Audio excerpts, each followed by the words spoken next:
গ্রামের প্রায় অর্ধেক লোকই এসআইআর এর শুনানিতে ডাক পেয়েছেন আর তারই প্রতিবাদ শুরু করেছেন তারা ক্ষুব্ধ। কাটোয়া বর্ধমানে রাস্তা অবরোধ গ্রামবাসীদের। কৌশিক দত্ত আমাদের প্রতিনিধি আমাদের সঙ্গে রয়েছেন। কৌশিক, এই ভোটাররা তারা কি বলছেন, তাদের বক্তব্য একটু শুনবো তোমার কাছে, তুমি যেহেতু সরাসরি তাদের সঙ্গে আছো।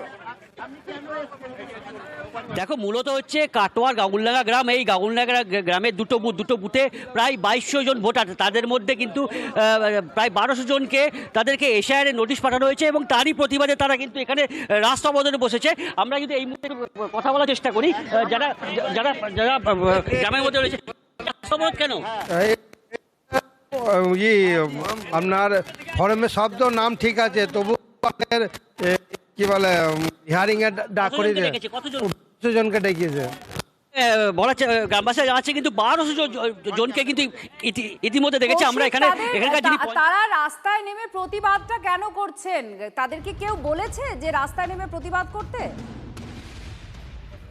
দেখো, মূলত যেটা গ্রামবাসীরা জানাচ্ছে যে হয়রানি করা হচ্ছে, একসঙ্গে 12 ভোটার তাদেরকে এসআইআর এর শুনানির জন্য ডাকা হয়েছে। প্রতিনিধি সরাসরি ছিলেন সঙ্গে।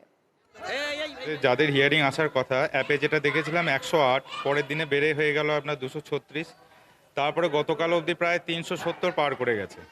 তেমনি দক্ষিণ পাটও আপনার প্রথম দিন প্রায় 180 মতন ছিল, তারপরে সেটা 350, আর তারপরে বোধহয় আরও বেড়ে এখন বোধহয় 420-25 হয়ে গেছে। এটা দিনের পর দিন বাড়তে থাকছে, এইভাবেই চলছে। আর আমরা তো কমিশনের নির্দেশ মতন যেমন ওনারা নির্দেশ দিয়ে যাচ্ছেন সেইভাবেই কাজ করে যাচ্ছি। তারপরে এত কেন ডিসক্রিপেন্সি, এত কেন হবে, সেটাও আমরা বুঝে উঠতে পারছি না।